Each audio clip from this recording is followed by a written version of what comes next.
Olá, bom dia, meus queridos e queridas amigas do Facebook.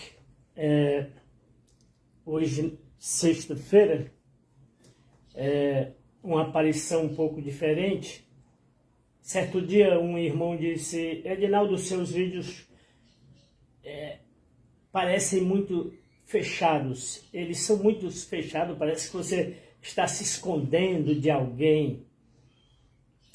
E eu fiquei pensando, e ontem eu estava meditando sobre isso, e o Espírito Santo me revelou: ora, você trava uma guerra espiritual com as hostes inimigas, como Paulo nos afirma que a nossa luta, a nossa guerra espiritual nas regiões celestes contra as potestades espirituais da maldade.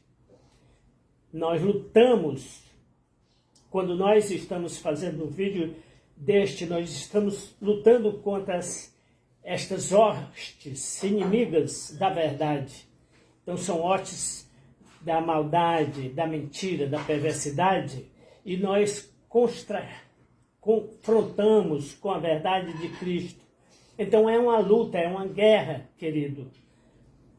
Mas hoje eu obtive um microfone, né, que eu tinha ali guardado, não sabia usar, e eu disse: vou tentar usar esse microfone mais à distância, para que o vídeo possa parecer mais leve, mais solto, porque aquilo me incomodou, né? Seus vídeos são muito fechados. Na verdade, como eu disse, nós lutamos uma guerra, né?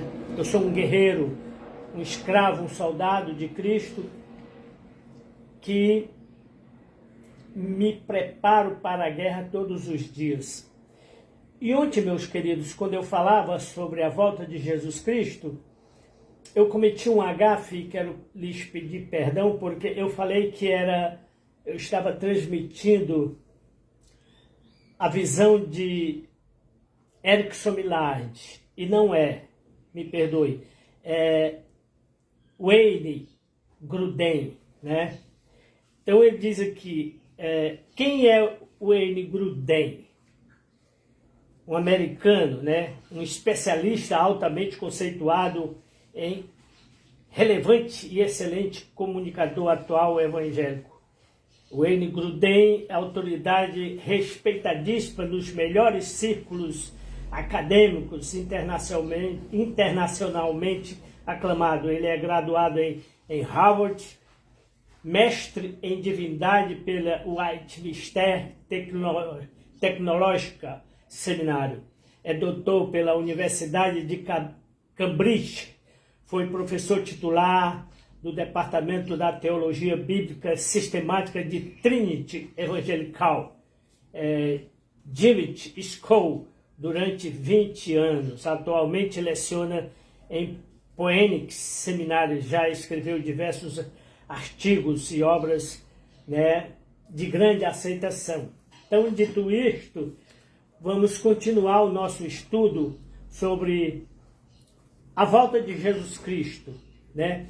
Sobre a visão de Wayne. Eu dizia Wayne, e um certo pastor disse: Edinaldo, é Wayne Grudem, né? Eu não sou...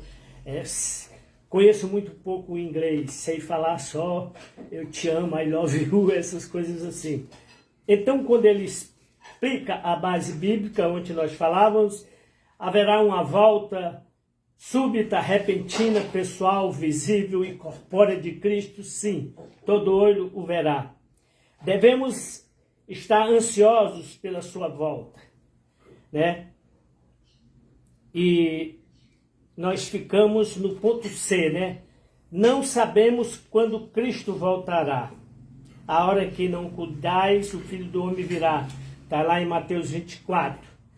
Então, a partir do ponto D, meus queridos, diz ele aqui: todos os evangélicos, eu mudaria esse título, todos os cristãos, aqueles que são discípulos de Cristo, regenerados, renovados, comprados do sangue, redimidos do sangue do Senhor, devem concordar quanto às consequências definitivas da volta de Cristo. Esta é a parte D.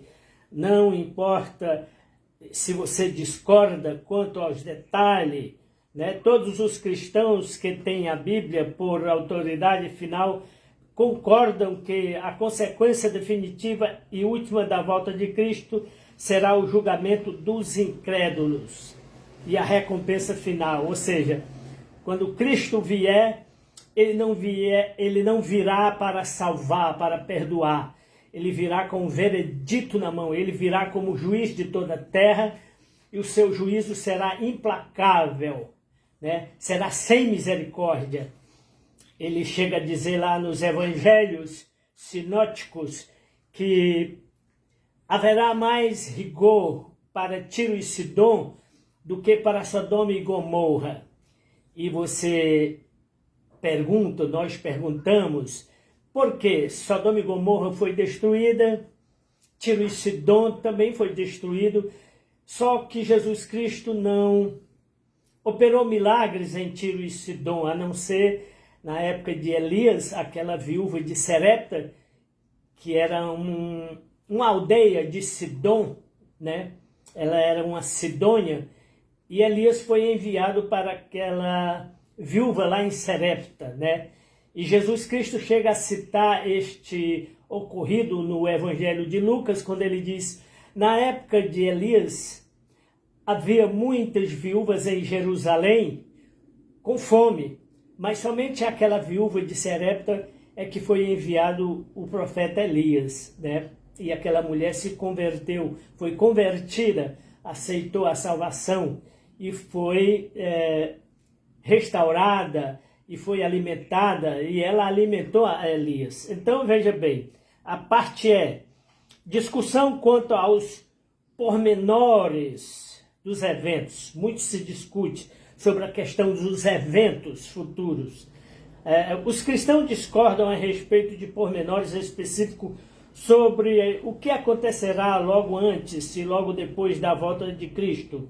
Especificamente, eles discordam quanto à natureza do milênio, né? Eu já tive o desprazer, não vou dizer o prazer, de conversar com um certo irmão que há mais de 20 anos é crente em Jesus Cristo, estuda a Bíblia e diz que o milênio não é literal, o milênio é espiritual, já veio, já aconteceu, não acontecerá mais. Então ele diz aqui, isso é a posição de Grudem. O milênio entre a vinda de Cristo e o milênio, quanto à sequência da volta de Cristo. O que acontecerá entre a vinda de Cristo e o milênio? O período da grande tribulação que sobrevirá à terra, a questão da salvação do povo judeu, né? A salvação dos judeus, quando Elias e Enoque, aquelas duas testemunhas de Apocalipse 16, vão pregar o evangelho nas ruas de Jerusalém, mesmo assim eles não aceitarão, vão decapitá-los, e depois de 3 dias, diz ali João, que uma voz dirá, subi aqui, e então os pedaços dos corpos, né, que foram decapitados, daquelas duas testemunhas, ou que serão decapitados, eles se unirão e subirão, ou seja, eles não serão enterrados, não serão sepultados, né? Os seus corpos serão decapitados, ficarão durante 3 dias nas ruas de Jerusalém, e depois de ouvir a voz do Senhor, eles se juntarão, como aquela visão dos ossos secos de Ezequiel, e subirão. Então, ele diz aqui, antes de examinarmos algumas dessas questões com mais detalhes, é importante afirmar a posição evangélica genuína dos que defendem posturas diferentes. Quando você ouvir a palavra evangélico, troque pela palavra cristianismo, porque ser evangélico é uma coisa muito moderna hoje, muito não é singular, não, é uma coisa muito popular, querido. Qualquer pessoa que tem uma Bíblia, eu sou evangélico, rouba, mata, mente, né? são pessoas que usam a palavra evangélico para envergonhar o nome de Cristo. Então, troque por a palavra cristão, ser discípulo de Cristo, ser crente na pessoa e na obra de Jesus Cristo, como dizia minha avó, né? A mãe da minha mãe, ela sempre dizia, eu sou crente na pessoa e na obra de Jesus Cristo. Então, ele diz aqui no ponto F, poderá Cristo voltar a qualquer momento? Né? Eu concordo, Cristo poderá voltar a qualquer momento, ou pode demorar, como diz Pedro, né? Uma das discussões significativas quanto ao debate, se Cristo poderá voltar a qualquer momento, por um lado, há muitas passagens que nos incentivam a estar prontos. Cristo voltará em hora inesperada. Quando menos nós esperamos, Cristo voltará. Pode ter certeza. Ele disse, eu virei, filho de homem virá como ladrão de noite, quando você está dormindo. Por isso ele deixou aquela parábola das 10 virgens, né? Que é apenas símbolos, é um número. Deus usa sempre o número 40, o número 10, 70, número 12, né? E o número 7. São números que nós encontramos muito simbólico e significativo na Bíblia, né? Então 10 é um número integral, né? Um número inteiro, e que define um total, como a questão das 7 igrejas. Não são apenas 7 igrejas, mas ali simboliza a totalidade, a plenitude, né, de todas as igrejas. Então, no ponto F, ele diz, poderá Cristo voltar a qualquer momento? Sim, Cristo poderá voltar a qualquer momento. Então, ele diz, versículos que predizem a vinda repentina e inesperada de Cristo, nós vamos citar alguns aqui. Portanto, vigiai, porque não sabeis a hora em que o Filho do Homem virá, diz o Senhor. Mas considerai isto, o pai de família soubesse, se o pai de família soubesse a hora em que o ladrão viria, vigiaria e não deixaria que fosse arrombada a sua casa, está lá em Mateus 24, né? A partir do verso 42. Virá o Senhor daquele servo, a parábola lá dos servos, em dia que não espera e hora que não sabe, Mateus 24, 50. Vigiai, pois, porque não sabeis o dia nem a hora, mas a respeito daquele dia e hora ninguém sabe, nem os anjos, nem o Filho, senão o Pai. Estai de sobreaviso, vigiai, orai, porque não sabeis quando será o tempo. E muito diz, olha, aqui nós podemos afirmar que Jesus, o Filho, é menor do que o Pai, ele é submisso ao Pai, né? Mas aqui Jesus Cristo justamente quer nos trazer essa figura do Pai e do Filho. Deus, sempre eterno, Jesus Cristo é Deus encarnado. E sempre, como Filho, se submeteu, se sujeitou ao Pai. Ele dizia, assim como o Pai tem vida, eu também tenho vida em mim e dou a quem quero. Em outras palavras, Jesus vai dizer, as obras que eu faço, não as faço de mim mesmo, mas o Pai que está em mim, quem faz. Se vocês não creem nas minhas palavras, creiam nas minhas obras, porque essas obras que eu faço, não faço de mim mesmo, mas o Pai que está em mim. E ele, quando vai orar, aquela oração final, ele diz, Pai, santifica na verdade, a tua palavra é a verdade. Então veja que há um trocadilho em que Jesus diz assim, eu sou o caminho, eu sou a verdade, eu sou a palavra. Ele está dizendo, eu sou a palavra, eu sou a verdade. Ninguém vem ao Pai senão por mim. Ele é o único caminho. Eu e o Pai somos um. Depois que ele, Senhor, mostra-nos o Pai, isso nos basta. E Jesus vai dizer, há tanto tempo estou convosco e ainda me perguntas, mostra-nos o Pai? Não vê que eu e o Pai somos um? Quem vê a mim, vê o Pai. Quem tem o Filho tem o Pai, quem tem o Pai tem o Filho. Quem honra o Filho, honra o Pai. Né? Então, esse trocadilho que o Senhor Jesus faz de dizer aqui, a respeito daquele dia, ninguém sabe a não ser o Pai, ele está falando dele como Deus, mas ele como Filho, ele se submete a esta vontade de Deus e só poderá vir quando for a hora designada pelo Pai, como foi o seu nascimento, como foi o seu batismo, né? Como foi a sua morte e ressurreição. Então muitos diziam, Jesus lá na cruz gritou, Eloi, Eloi, lama sabachthani, Deus meu, por que me desamparaste? Ele não era Deus, mas ele ali estava morrendo como homem, ele era homem, ele assumiu a nossa humanidade. Então Cristo é a humanidade perfeita. Ele se sujeitou, ele se rendeu, ele se fez homem, ele se fez carne, ele se fez maldição.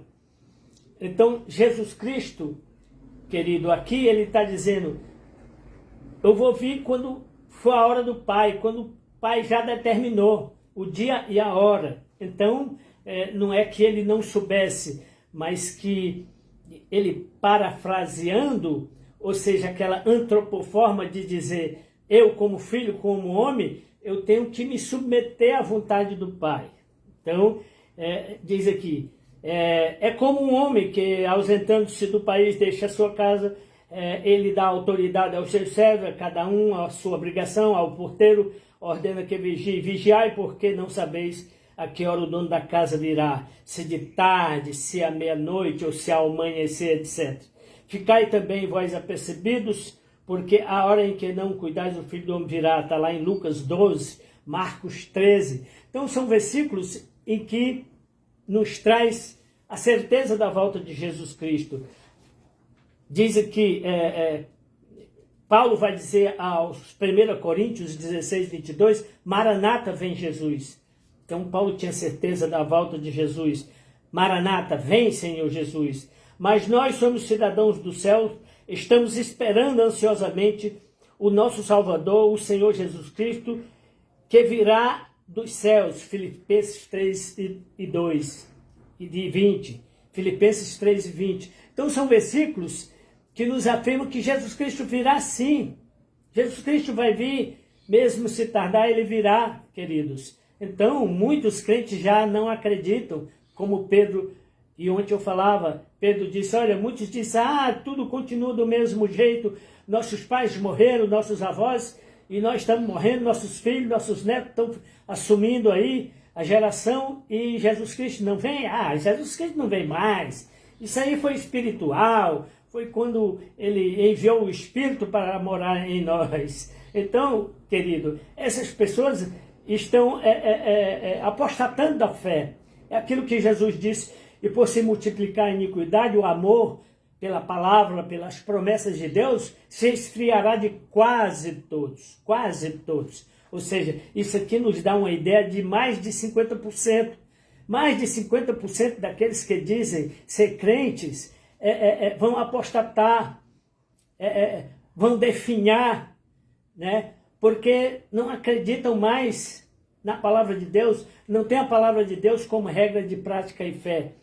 Então são muitos os versículos, mas nós somos cidadãos do céu, diz Paulo, educando-nos para que vivamos no presente século sensata, justa, piedosa, aguardando a bendita esperança, a manifestação da glória do nosso Senhor Jesus Cristo, o grande Salvador. Quem está falando isso?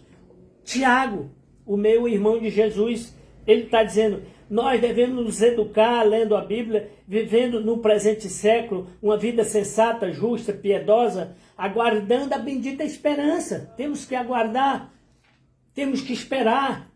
Como Paulo disse, agora permanece a fé, a esperança e o amor. E o maior deles é o amor pela palavra de Deus. Façamos admoestações tanto quanto mais vezes que o dia se aproxima. Hebreus 10 e 25. O escritor de Hebreus, para mim, particularmente, é Paulo que escreve.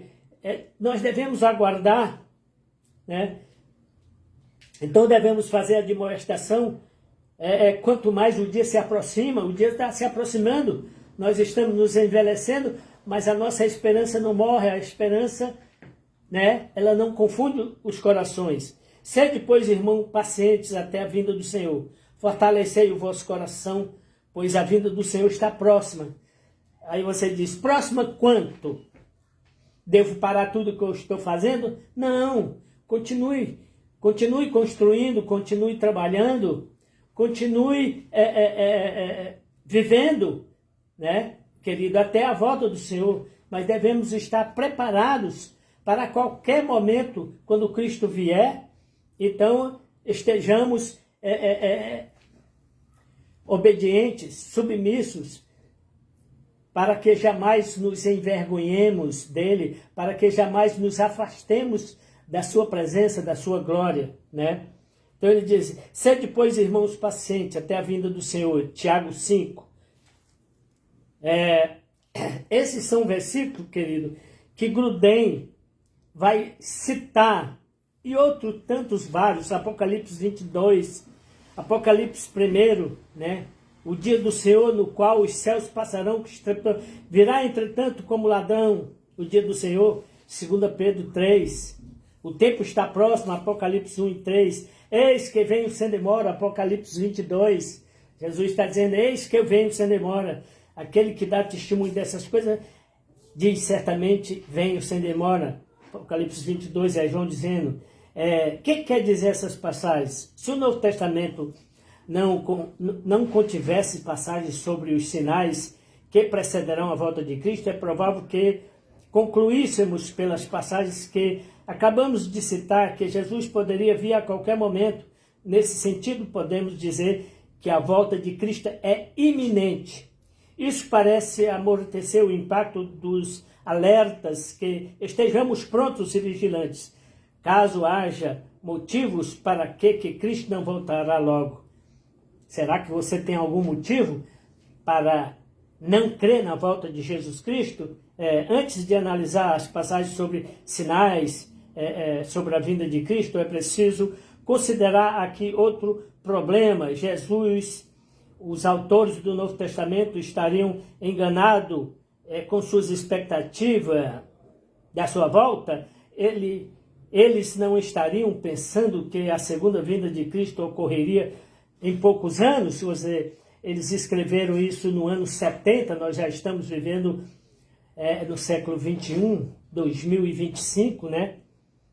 De fato, uma ideia muito proeminente entre os estudiosos liberais do Novo Testamento é que Jesus se enganou, ensinando que voltaria logo. Quer dizer, muitos modernistas, teólogos, pastores, Jesus se enganou, ele era homem. Não, querido, Jesus era e é Deus, ele sempre foi Deus.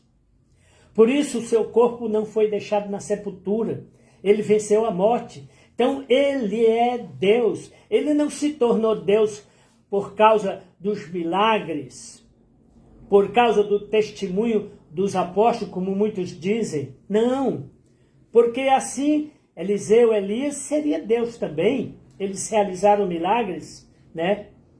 Quantos milagres Paulo também fez?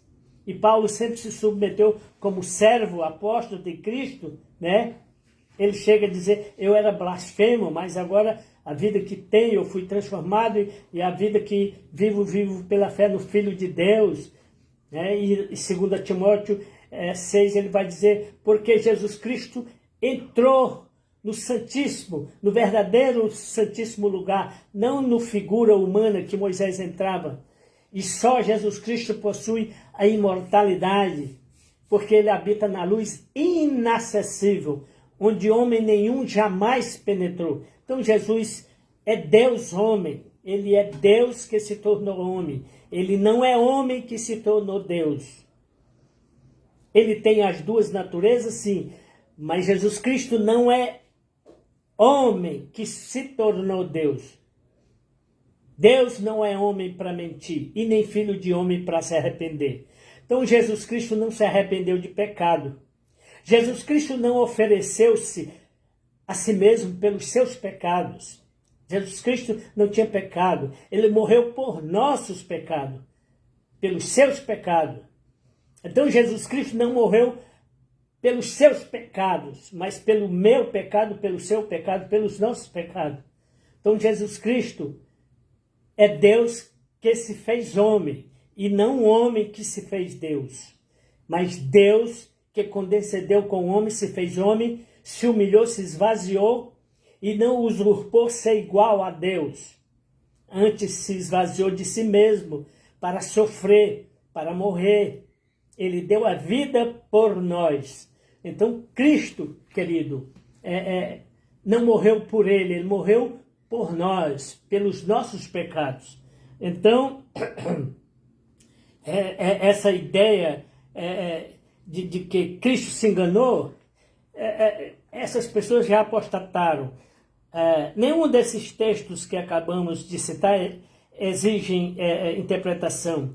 Os textos que ensinam que devemos estar prontos não dizem o quanto teremos de esperar. Também não fazem textos que ensinam que Jesus virá num momento inesperado. Quanto aos textos que dizem que Jesus está vindo, logo precisamos compreender que os profetas bíblicos muitas vezes falam pela perspectiva da abreviação profética, ou seja, numa linguagem profética, né? É como minha mãe sempre dizia, minha mãe morreu no ano de 92, ela dizia, meu filho, prepare-se, Cristo virá, Cristo voltará, prepare-se. Ou seja, e até hoje Cristo não veio. Então a linguagem dos profetas, queridos, é esta abreviação de que Cristo está vindo, Cristo virá, né? Então ele cita aqui que vê eventos futuros, mas não vê o período intermediário anterior à sua ocorrência. George Lade. Os profetas pouco se interessam pela cronologia. O futuro era sempre considerado iminente. Os profetas do Antigo Testamento mesclavam perspectivas próximas e distantes, formando um painel sem igual. A profecia bíblica não é essencialmente tridimensional, mas bidimensional. Possui altura e largura, mas não se importa com a profundidade. A cronologia dos eventos futuros, o distante, é visto através da transparência do imediato, né? Pedro também nos lembra que o Senhor vê o tempo de outras perspectivas, de modo que logo para ele talvez não seja o que esperamos. Há todavia uma coisa, amados, que não deveis esquecer, que o Senhor, né, que para o Senhor um dia é como 1000 anos e 1000 anos como um dia. Ele não retarda a sua vinda, a sua promessa, como alguns julgam demorado. E aqui vou findar, porque amanhã, sábado, não, talvez domingo, mas talvez amanhã nós estaremos prosseguindo, segundo Grudem, trazendo os sinais que precedem a volta de Cristo. A pregação do Evangelho a todas as nações já aconteceu. Falsos profetas realizando sinais. Isso aqui está acontecendo todo dia. O que tem de falsos profetas, prodígios e sinais, crianças, pregadores, pastores, donos de igreja, usando crianças, prodígio para dizer que esse menino é cheio do Espírito Santo. Essa criança é cheia do Espírito Santo. Querido, eu não duvido que alguma criança realmente receba de Deus, mas é muito difícil. Isso aqui o Senhor Jesus disse que aconteceria, muitos prodígios, crianças, né, que são usadas por homens para roubar a fé, para enganar a muitos, né?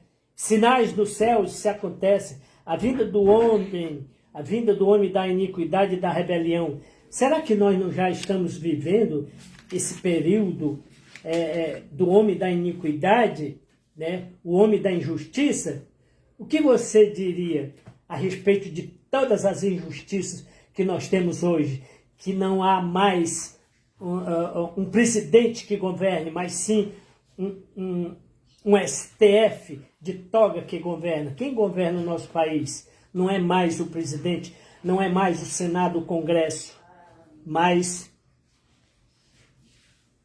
um sistema judiciário, né? Então que Deus te abra a mente e te dê a interpretação correta. Amém, queridos?